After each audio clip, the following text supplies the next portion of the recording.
Tell your friends, your sister, brother, and mom to subscribe now! I have no idea where I was born or who my parents really were. All I ever knew was my orphanage and the kids there. But once when I was 5, I saw a magazine in a trash bin and I fished it out.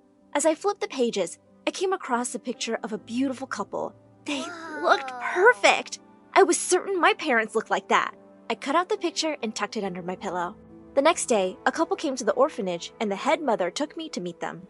I looked at their faces and then at the picture in my hand. Nah, I'm not going with them. And with that, I ran off to hide. Basically, after that, I refused to get adopted till I met the couple of my dreams. By the time I was in 1st grade, most of my friends had left. One night, as I was looking out the window at the stars, I spotted some paint cans and brushes by a wall. I climbed down and started painting on the side of the building. I thought it looked really good, but the next morning, I woke up to the head mother's screams. I want everyone downstairs, now! As I joined the rest outside, she pointed at my painting. Which one of you brats made this nonsense? Speak up! Just then, a car drove up to the orphanage, and I was shook! It was a beautiful couple, exactly like the one in my picture. Okay, not exactly, but close enough. Suddenly the woman said, Oh, wow! Who painted this wall mural? Me! It was me! The head mother turned purple while the couple told me I was so talented. And then they adopted me. When we reached their house, my jaw dropped. It looked more like a palace. They took me to my beautiful room, and a maid walked in with paints and brushes. You can paint the walls however you like, sweetheart. Go crazy. For the next 2 years, I lived my best life. Grand birthdays, party on yachts, exotic vacations. My parents kept me by their side and were always boasting to their friends about how talented I was. I felt truly loved. Then one day, in 3rd grade, I went downstairs to find them crying. Mom? Dad? What's wrong? Oh, darling, these are happy tears. I'm pregnant. After trying for 10 years, I can't believe this is happening. I ran forward and hugged them. It would be awesome to have a sibling. I fell in love with baby Polly at first sight. While she and Mom were resting in the hospital room, I went to the vending machine to get candy. But when I returned, the room was empty. I ran to the reception, and the lady there said that my family had just checked out. Wait, what? I felt panic rise in my chest. Just then, a kind-looking doctor approached me. Sweetheart, is everything okay? I got lost. Can you take me home, please? The lady dropped me home, and I stormed off inside. I found my parents in my room, and all my stuff was outside. Some men were slapping on pink paint all over my wall art. Mom, Dad, I'm here. Good to know. Why are you announcing it? Hello? You guys forgot me at the hospital? No, I didn't. Did you hit your head somewhere? And can you please pick up your stuff? Turns out my parents had decided to convert my room to Polly's nursery, and I was shifted to the room in the other wing of the house. As Polly grew older, she had my parents wrapped around her little finger. She could do no wrong. Once when she was 2, we were having dinner when she jumped onto the table and pushed my bowl of hot soup onto my lap. Gosh, Polly, what's wrong with you? Don't talk to her like that. She's just a baby. She doesn't know what she's doing. As I stormed off to change, I didn't feel too sure about that. By the time Polly was 4, my parents felt worried because she still only spoke in her baby language. One time when I was watching TV, she suddenly climbed onto the couch and brought her face close to my ear. Julie, I hate you. You're disgusting. What? What did you just say? You heard me. And with that, she smiled and started watching TV. Just then, Mom and Dad walked in and I shouted, You won't believe this! Polly can talk! Like proper words! What? Oh, my baby, I missed it! What did she say? She said she hates me, and I'm disgusting. Wow, Julie. Really? She just started talking and she's saying words like disgusting? What rubbish! I swear! Oh, be quiet. Polly, if you can talk, say, I love you, Mommy. Baba Mumuga. You've got us excited over nothing, Julie. I don't know why you're turning into such a brat. Oh my God! I was convinced my baby sister was a psychopath. One night, I looked at the symptoms of psychopaths online, and they were usually highly intelligent and used big words from a young age. Polly seemed to fit the description perfectly.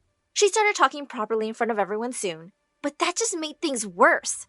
When I was in 11th grade, and Polly was 8, my parents decided to host a grand New Year's party.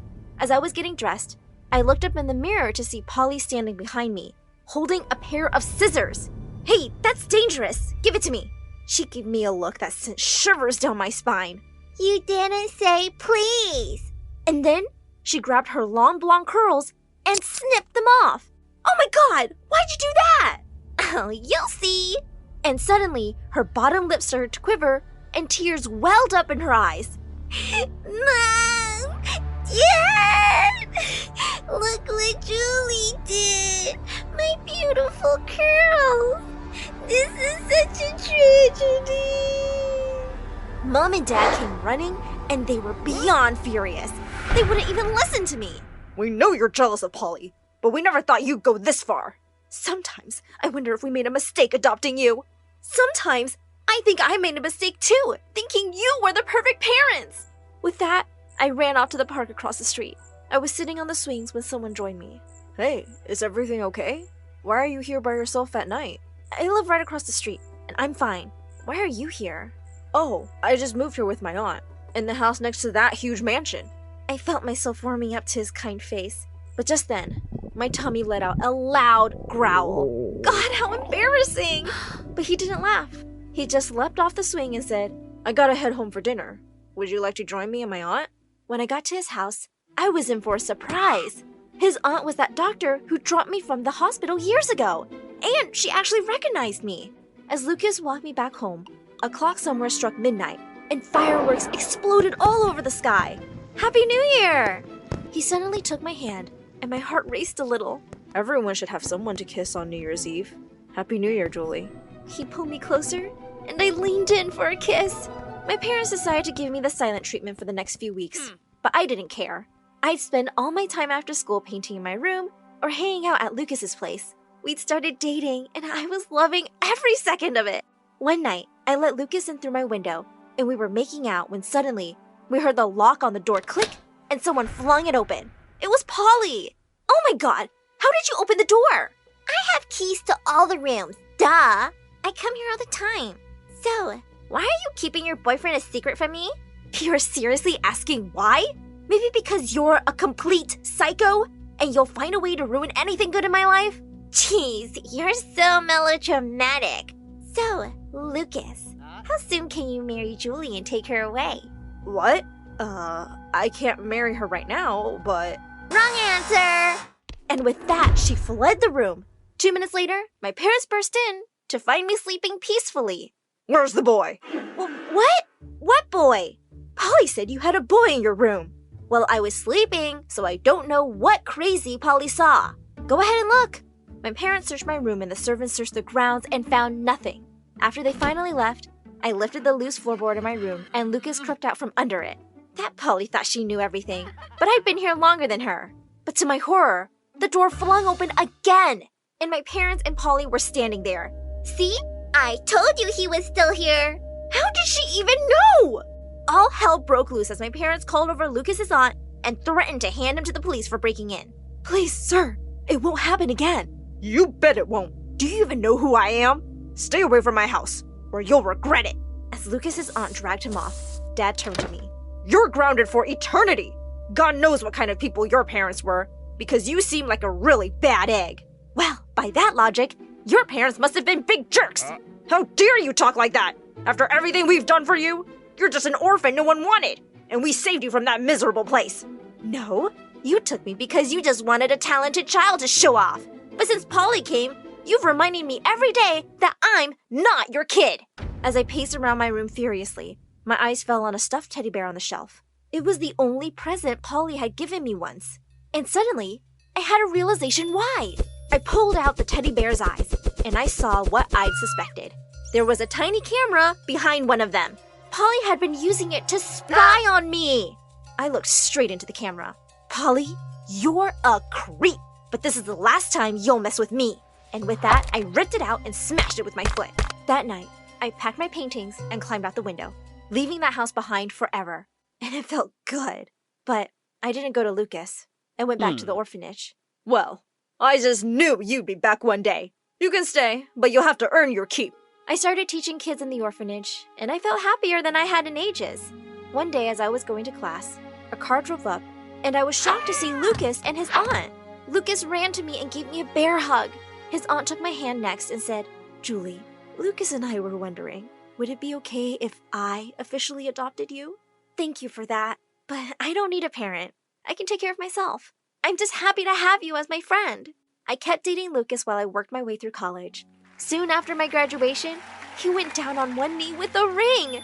And of course I said yes. We got married in a small ceremony, but I made sure to invite all the kids from the orphanage. We had the sweetest wedding day ever. A year later, I gave birth to a beautiful baby boy, and my heart soared with joy. I'll work hard to give you the best life possible, and I'll make you always know that you're truly, truly loved. Hi, I'm Sophia from Romania, and I'm here to tell you something you probably aren't aware of. Each one of you has the power to change people, even the jerk ones. But before I continue, like and subscribe because My Story Animated will give $1,000 to one lucky person who subscribes in the next 7 days. Tell your friends, your sister, brother, and mom to subscribe now. People in my little town thought that I was the cutest girl with red hair, and they completely doted on me. Everyone would notice me wherever I went and would start talking and laughing with me. Yes, I enjoyed it, but honestly, sometimes it got overwhelming. One day when I was 3, I was at my neighbor's place and her son put a paper crown on my head and offered me a horseback ride. All hail Sophia, the Queen of Romania! Just then, his jealous little demon sister came running out of nowhere and pushed me off his back. No, she's ugly. Then she squirted glue in my hair. I pushed her and was about to attack her when my mom took me away. All evening, my parents cried and I tried to comfort them. It's okay, Mom, Dad. It will grow back, prettier than before, I promise. Eventually, they just had to cut my hair, and it did grow back all lovely and thick in a few months. When I was 4, Mom started taking me to a small farm 2 hours away from our house just to have my hair washed with goat's milk. That was insane, but being around sheep and goats was fun. I refused to let them wash my hair unless I milked the goat myself. It took me 4 hours though, but I did what I enjoyed. Dad's favorite thing was to spend every evening brushing out my shiny curls as we sat around the fireplace, but I only agreed if he read me stories. One day, Dad sent my picture for a modeling job, and I got accepted. I told my parents that I was only 5 and I had a childhood I wanted to enjoy. They promised the job wouldn't affect anything, and it would make them proud and happy. So I agreed. And just like that, I started modeling for the following years. By the time I was in 9th grade, I was a pretty popular hair model for all sorts of shampoos and hair products. But I never enjoyed having makeup slapped on my face and posing in front of a camera. One day, I was determined to tell my parents that I was done. But then, Dad got off the phone with my agent, saying that there was an audition for the role of the Little Mermaid. Mom, Dad, I'm just done with all this. Please, just let me live the life I want, not the one you want. With that, I stormed off to my room. And no, I didn't go to that audition. Months later, Dad said I got an acting job offer in LA. I knew there was no use protesting, but I thought to myself that the States is the land of freedom, and the moment I would arrive there, I would be more free. And just like that, we'd flown across the world and settled in LA. It was really different from anything back home, but all I was thinking about was school. I wanted to do well so I could study law in college. As I walked down the hallway on my first day of school, suddenly someone came rushing straight at me on rollerblades. The only thing I could register was the most beautiful pair of blue eyes before we both rolled onto the floor. For a minute, we gazed into each other's eyes as my heart beat furiously. Someone slammed a locker door somewhere, and we both snapped into reality. He jumped to his feet, and I held out my hand. Oh, sorry, He smiled and took my hand to help me up. Yeah, I'm sorry too, for not pushing you harder, ketchup head. And with that, he let go, and I fell back on my butt. He just smirked and skated away. I stared at him in disbelief. What an A-class jerk! I really hoped I wouldn't have anything more to do with him. But to my horror, it turned out that he was in my class. I just knew he was going to make my life miserable. The teacher asked me to introduce myself, and I stepped in front of the class. Hello, everyone. My name is Sophia, and I'm from... Before I could even finish, the boy burst out laughing. What planet are you from? Do all the aliens there have hair like Elmo's fur? And does everyone talk like they're stupid? Brian, that's no way to talk to a girl. That's no way to talk to anyone. I've never met anyone as what you call it? Handsome, breathtaking, dreamy, as rude as rude as you, and don't make fun of my accent. I'm proud of where I come from. Wow, now your face is as red as your hair. Do all ketchup heads get this angry? Only if they meet stupid people like you. Someone from the back called out. Geez, get a room, guys. What room? I'm new here. Can someone guide me? Oh yeah, I will. Everyone started laughing as he got up. I didn't really understand what was so funny, but the teacher was banging on the table to make everyone quiet. Brian, that's enough. You'll be staying back for detention today. Tell me something new. The teacher glared at him, but decided to ignore him for the rest of the lesson. Later at lunch, I found out from all the girls that Brian was the bratty son of some rich businessman, and he was just always getting into trouble. But even the principal doesn't really say anything because his parents are big donors. I'd be a bit worried if I was you. You seem to be his next target. Pfft, I'm not scared of some stupid jerk boy. Just then, Brian walked over to my table with a blonde girl and said, Here, a new friend. She speaks like a robot, but not like a ketchup head. Maybe more like a mustard head? Listen, I have to be honest here. You guys do have a beautiful accent. See, I can be nice. How about a kiss? I felt my temper flaring up again and rose from the bench to punch his face. But before I could attack him, he turned around to leave, and I decided to let it go. The next day, I walked into the classroom for the chemistry lesson to find no one was there. It turned out that it had been shifted to the lab, and I was 15 minutes late by the time I finally found it. Ah, Sophia, you must be the new student. We're doing the experiment in pairs, and the only person left is Brian. Ugh, I couldn't believe I was stuck with him. Things were going smoothly enough for a while, and when Brian handed me a beaker, our fingers touched for a second, and I could swear I felt sparks. I sneaked a glance at him to see that he was also looking at me. Is there something you want to say? Suddenly, he came a little closer, and my stomach did a few backflips. Was he going to kiss me?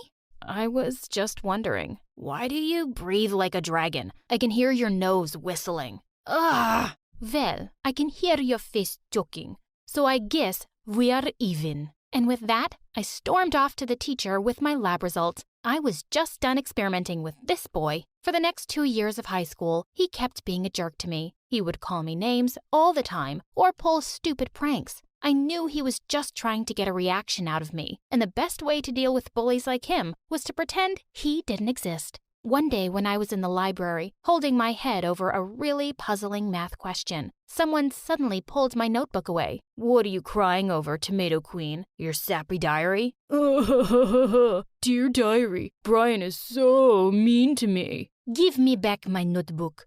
I don't have time for your nonsense. Seems like you're as stupid as you look. You've done the question all wrong. Oh yeah? And you're going to tell me how to do it right?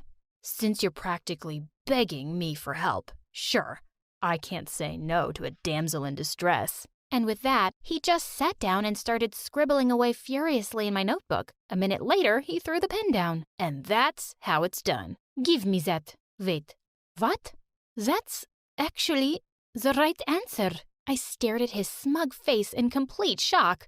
How come you're always getting such bad grades? Why do you let everyone think you're dumb? That's none of your business. But Brian, wouldn't your parents be really proud to know you're so smart? Suddenly, Brian got up from his chair, looking furious. What do you know about my parents? Nothing. They wouldn't care if I was as smart as Einstein. They're too busy fighting with each other to have any time for me, so just stay out of it, and I don't think you know anything about me. And with that outburst, he stormed off. For the first time, I felt a bit sorry for him. A few days later, the teacher gave back the last math assignments of the term, and she slapped Brian's on his desk. Brian, you're going to have to repeat the school year now. I want to give you one last chance. I'll give you another assignment, and if you do well, I'll give you a passing grade.